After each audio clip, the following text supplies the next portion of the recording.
So, before we actually dive into Proverbs, I want to give you guys a little bit of background on King Solomon. Do any of you know who King Solomon is? Who is he? He was a king over Israel. Yeah. And he had a lot of wisdom and intelligence. Yeah, he's known as the wise king. And do you know who his father was? It's really rough. King David. Yeah. He was really wealthy, right? The wise king is the son of the king who is known as the man after God's own heart. So when he became king, obviously he already knows a lot about who the Lord is, and he's going to lead the Lord's people in that way.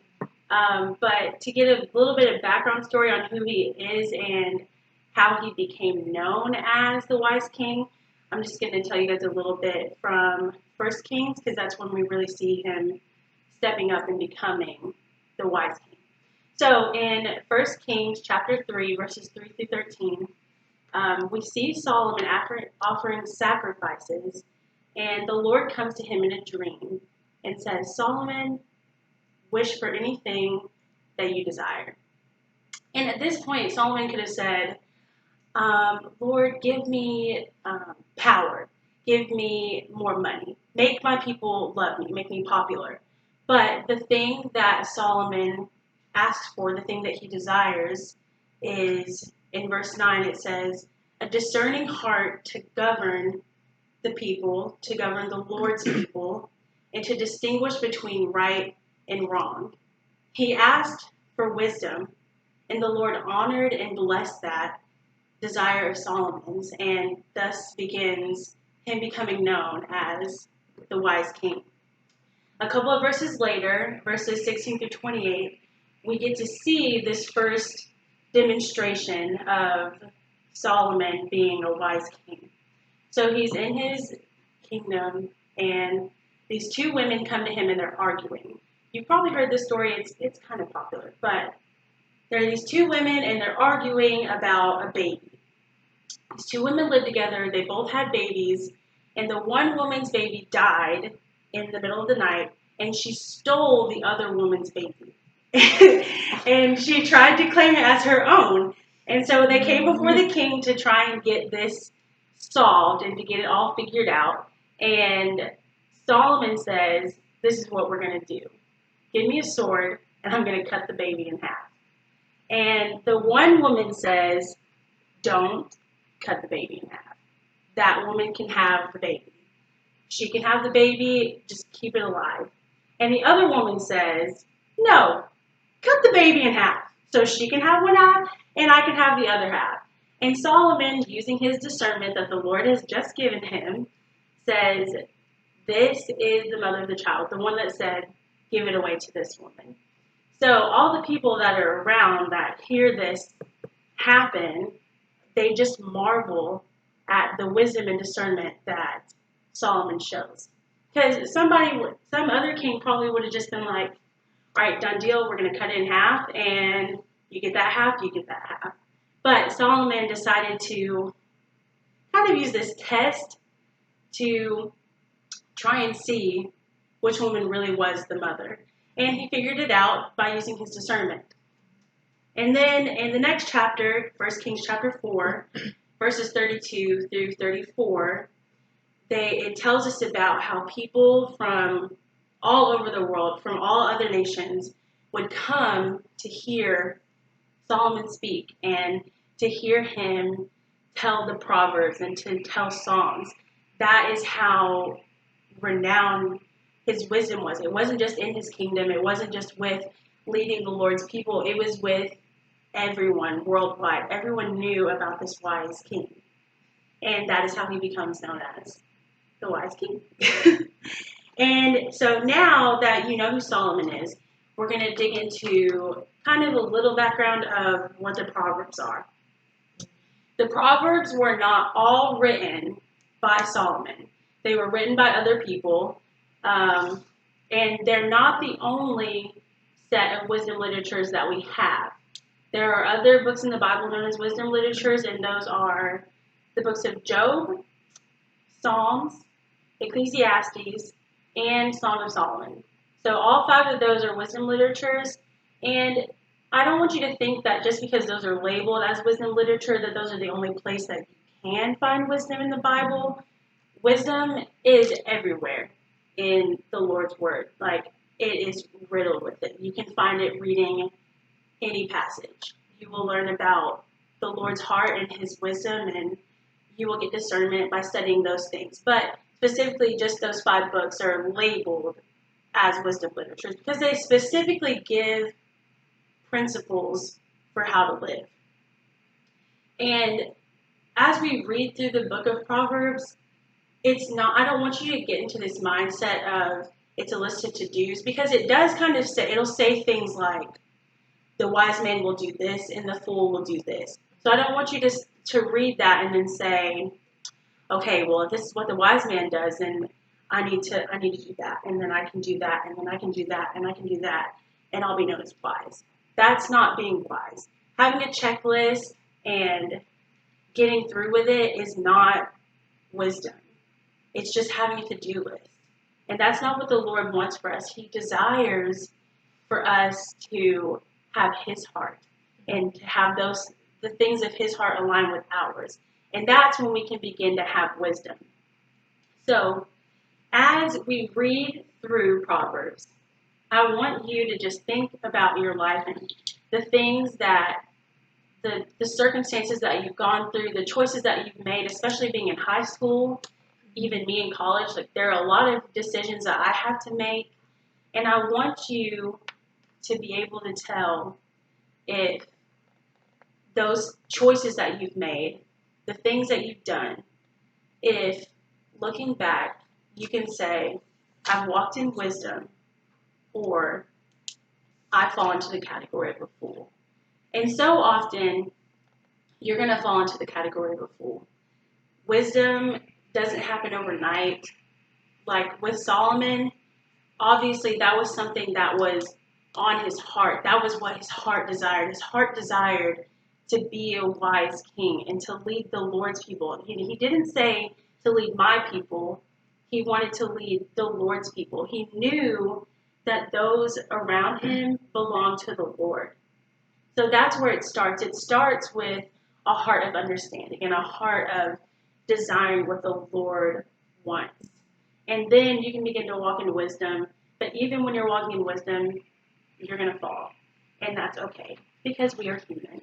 And that's why we have Jesus.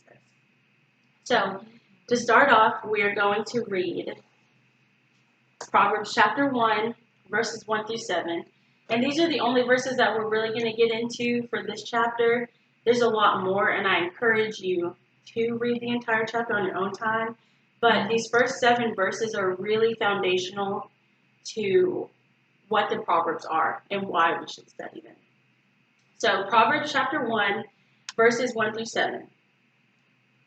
The Proverbs of Solomon, son of David, king of Israel, for gaining wisdom and instruction, for understanding words of insight, for receiving instruction in prudent behavior, doing what is right and just and fair, for giving prudence to those who are simple, knowledge and discretion to the young. Let the wise listen and add to their learning, and let the discerning get guidance. For understanding proverbs and parables, the sayings and riddles of the wise. The fear of the Lord is the beginning of knowledge, but fools despise wisdom and instruction. So jumping into our first point, it's knowing the difference between wisdom and knowledge. Verse 2 says, for gaining wisdom and instruction, for understanding words of insight. So this difference here is that knowledge is the collection of facts. You sit in a classroom all year long, and you listen to your teacher, and you read your textbooks, and you do your homework, and you gain all this knowledge, and you go to church, and you hear sermons, and on Wednesday night, you get a lesson, and you go to Bible studies, and you learn so much. But that's just knowledge. It's not wisdom. Wisdom is the right use of our knowledge for daily living. So you sit in a classroom and you gain knowledge, and then once you start using that to help you live in a proper and right way, that is when you can begin to have wisdom. And as a society in general, we can be really, really good at finding right information and knowing a bunch of facts, but we often fail when it comes to living in the truth and wisdom that we find. Because I can know a lot of things and I can have principles for myself, but if I'm constantly allowing my friends to have me watch movies that are against my principles, that's not me living in wisdom. If I'm constantly doing things that I know are going to make me fall, I'm not living in wisdom. And it's kind of like when if an archaeologist were to find bones and different artifacts and then he just kept them in his house. He never shared them with the world. He didn't put them in a museum. That doesn't help him in any way. Like, he's just wasted his time. Like, yeah, it's really cool that he has that stuff in his house, but no one's going to know about it. And the point of an archaeologist is to show those artifacts to the world so that we can learn about past civilizations and learn about all the way that they lived. So if we're not using our knowledge for right living, it's useless. Just like the archaeologist not sharing his findings. And once we've gained knowledge and we attempt to use it correctly, like I said, wisdom does not happen overnight. It's going to take a lot of trying. You're going to fall a lot. I fall and fail every day, but that's okay. But once you have gained knowledge, you've studied the Lord's word, and you've done all of these things to truly understand what his word says, and you attempt to use it correctly to help you walk in a way that is wise, then we need to start being open to what is being taught to us. That's the second point. Be open to what is being taught. Verse 3 says, for receiving instruction in prudent behavior, doing what is right and just and fair. That word prudent means acting or showing care and thought for the future. So we cannot do what is right and just and fair if we're not allowing these truths to penetrate our thinking, to penetrate our heart. It's great that we've learned all these things and we're trying to apply them to our lives, but if we're not being open to what the Lord is trying to teach us, yet again, that knowledge is useless. You have to be open to let it take over your thoughts. And that's a really big part of wisdom, is being open to what the Lord wants to teach you. And once you are open to what the Lord wants to teach you, it opens you to a whole new world. It brings you to a new place in your relationship with him. It brings you to a new place in relationships with your friends. And it helps you to guide others and to guide yourself. And that's what the third point is we have to let the Proverbs give guidance to our lives. It's not about just gaining knowledge and trying to use that knowledge in the right way and being open. You have to let it guide you as well. Like, I can let those good thoughts penetrate my thinking and penetrate my heart, but if I'm not letting it truly guide me, if I'm constantly trying to take the front seat and take control, I'm not letting the Proverbs guide me. And that is not a pathway to walking in wisdom. That's another pathway to being a fool. So verse 4 says, for giving prudence to those who are simple, knowledge and discretion to the young. And the difference between prudent and prudence is the act of being prudent.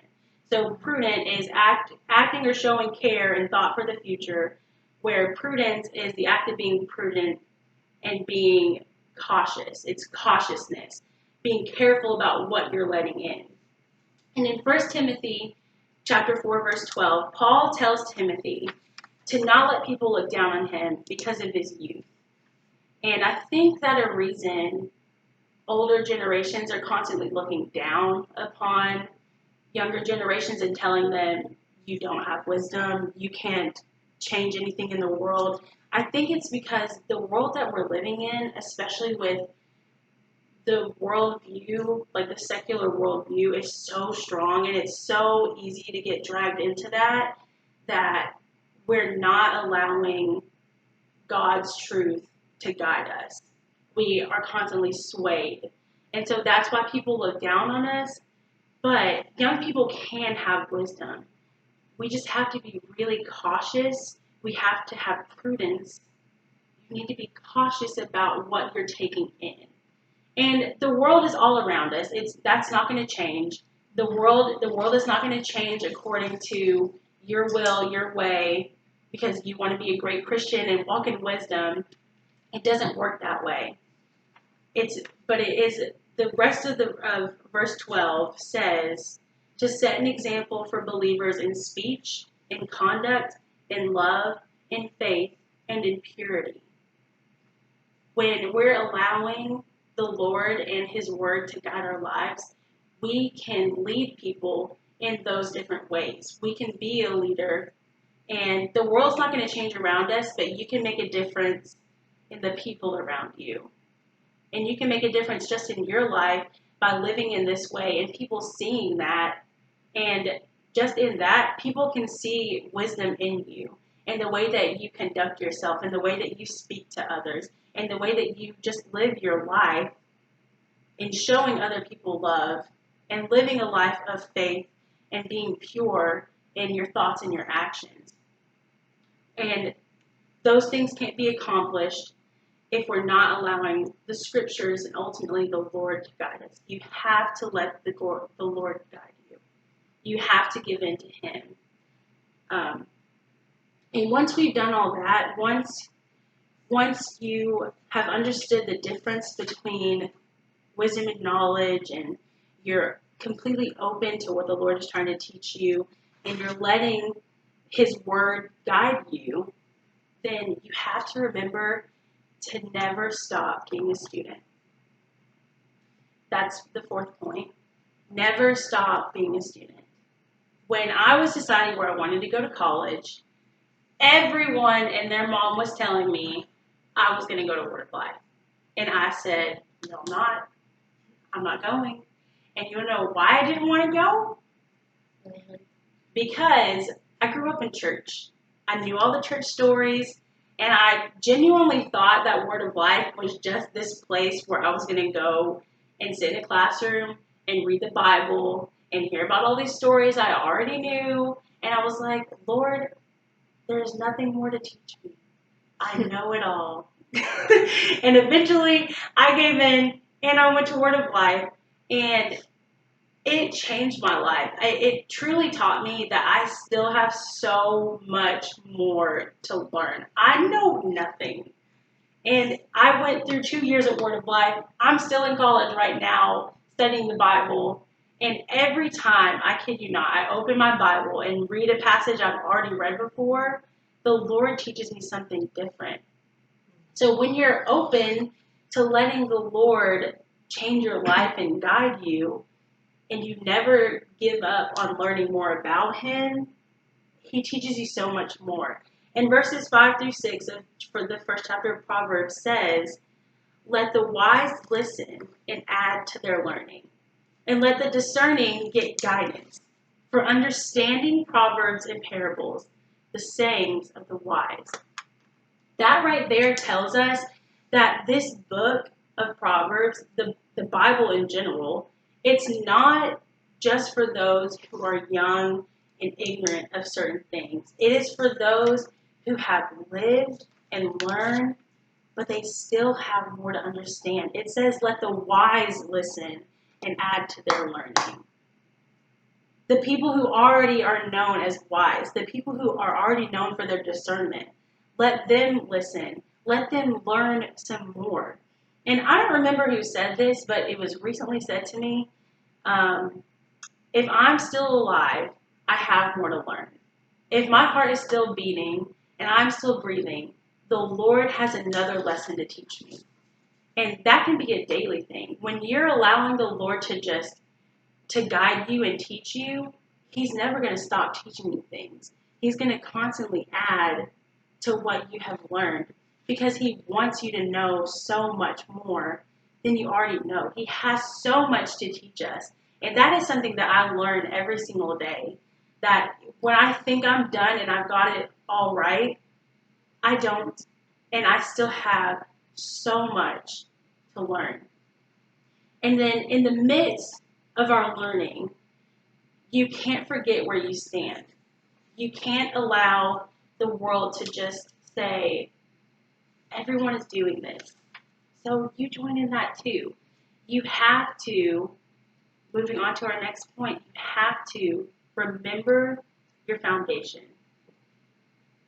We need to remember our foundation. Verse 7, and that's really the key verse for all of Proverbs. Verse 7 is, the fear of the Lord is the beginning of knowledge, but fools despise wisdom and instruction. And in order to remember our foundation, we have to be grounded in the author of wisdom. And that author of wisdom is the Lord. We have to be grounded in him and his ways and what he is teaching us. That has to be our foundation, or we are so easily swayed and so easily moved. So you need to be grounded in the author of wisdom, and then you need to have a right relationship with the Lord. Having that right relationship with the Lord is key to all of this. It brings it all full circle. When my heart is lined up with the Lord and I'm doing the things that his word has taught me, then I can know the difference between my knowledge and my wisdom. I'm going to take that knowledge and I'm going to use it in the right way to be wise. And then I'm going to be open to what he's teaching me. And I'm going to let the Proverbs guide me. And I'm never going to stop being his student. And I will be grounded in him. He is my firm foundation.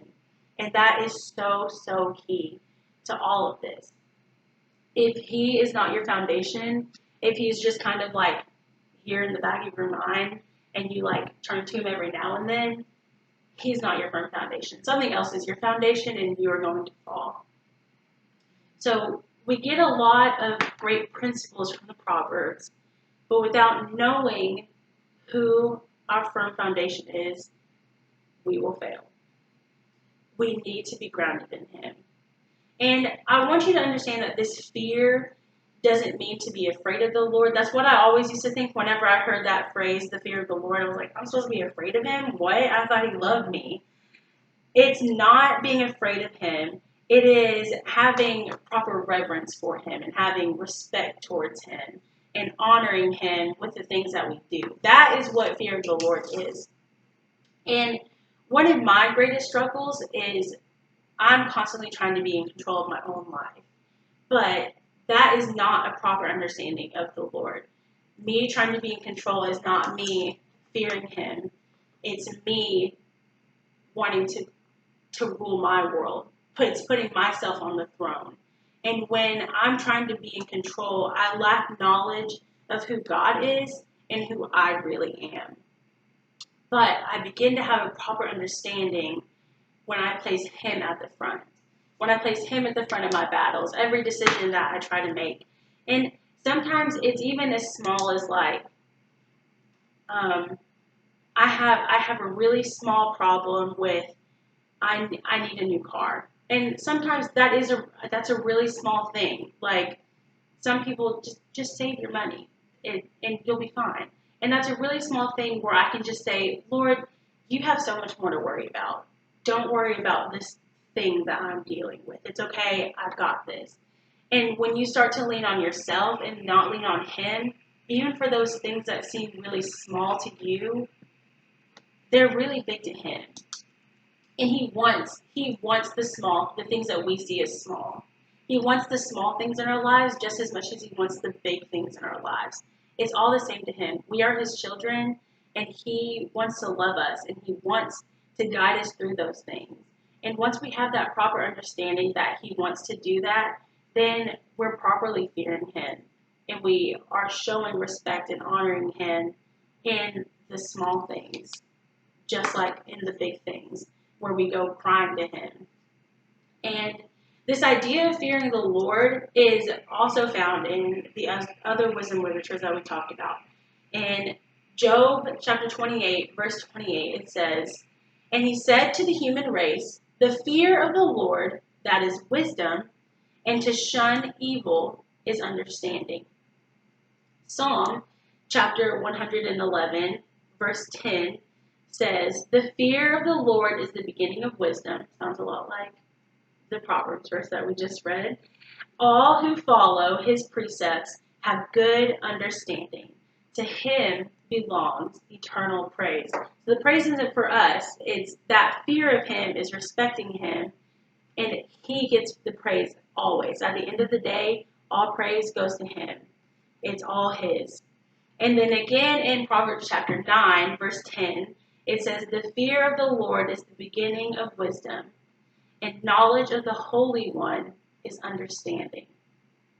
And then Ecclesiastes chapter 12, verse 13 says, "Now all has been heard. Here is the conclusion of the matter. Fear God and keep his commandments, for this is the duty of all mankind." It's not just something that we should do. We shouldn't just maybe fear the Lord. We shouldn't do it every now and then. It's our duty. God's word says you need to have a proper fear of the Lord.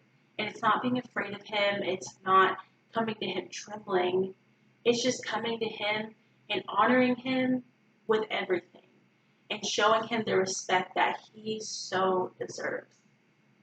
And once we have that proper understanding, then we can begin to start walking in wisdom. And yes, we're going to fall, but that's okay because Jesus. Every time, he's going to pick you up. And so to wrap it up, just going through all of the main points again, the first was the difference between wisdom and knowledge. Knowledge is the collection of your facts that you gain just throughout daily life, but then wisdom is that right use of our knowledge for daily living to help us live a proper way, to live by the principles that the Lord has for us. And then the second point, be open to what is being taught to you. Don't just learn all of these things. Be open and let it penetrate your thinking and your heart. Let him take control. And then the third point, let the Proverbs, God's word, let it give guidance to your life. And once you let it give guidance to your life, you don't stop learning. Never stop being a student. That is so important. Don't give up because you think you've learned it all or you think you know it all. Because when you think you know it all, that's when you know nothing. Absolutely nothing. And then the last point, remember our foundation. You need to be grounded in the author of wisdom and remember that a right relationship with the Lord is key. So, thinking about what I said earlier about remembering decisions that you've made, choices that you've made throughout your life, can you say that you're walking in wisdom or you're living like a fool? And you don't have to answer that right now. Just have that in your mind. Think about the choices that you've made, the choices that you're making now with things that are going on in your life. With those things, with those decisions that you have to make, especially with you guys thinking about college happening soon, are you walking in wisdom or are you living like a fool? And I have a challenge for you girls. This is a challenge that someone gave to me when I was at Word of Life, because I struggled with a lot of different things. But the challenge is to think about something that you struggle with. Something that you're struggling with right now, something that maybe you've struggled with in the past and you've just kind of shoved it aside as not important. Just something that you struggle with in your heart and your mind. And then search the scriptures for answers. And with with everything that we have at our fingertips with different Bible apps and just the internet itself, you can look up something that you struggle with and put in the scriptures, like behind it, And you will get so many Bible verses about that thing, about that topic. And I'm serious. The Bible has so much on everything. Like whether it's struggling with knowing who the Lord is, struggling with your identity and who He is, struggling just with decisions, struggling with honoring your parents and being a good friend. All of those things can be found in Scripture. So I want you to search that for yourself and then seek someone out that can help you work through that. The thing that I've struggled with most, and still kind of to this day sometimes, is my identity. My family is my world, and especially my dad is my world. I love him. But my first year in college, there were a lot of things that happened within my family that really just shook my whole life. My entire foundation was shattering because my foundation was in my family and who I was according to my family instead of the Lord. And that's when one of my DCs, it's a discipleship coordinator at Word of Life, I went to her about this problem that I was having, and she gave me this challenge, and it truly helped me to understand not only who I was, but to understand who the Lord was and who I am because of that. So this is something that can really be helpful to you, not just now, but even later in life. When you're struggling with something, just remember to turn to the scriptures. And it's only when we start to seek truth and wisdom that we can begin to live in it. So until you start to seek the Lord and to seek His word and to seek people that are wiser than you, until you begin to seek out those truths and that wisdom, you can't live in it. And that's what Proverbs is all about. It's all about telling us the right way of living so that we can do that eventually. And I'm so excited to go through this with you girls whenever we get to meet again. But I'm excited to dive more into this because it's such a rich book. And there's so much that I've even learned myself just from going through it again, just for myself and for my heart. But the Lord is good, and He's got a lot to teach us, and I'm excited to see where it takes us.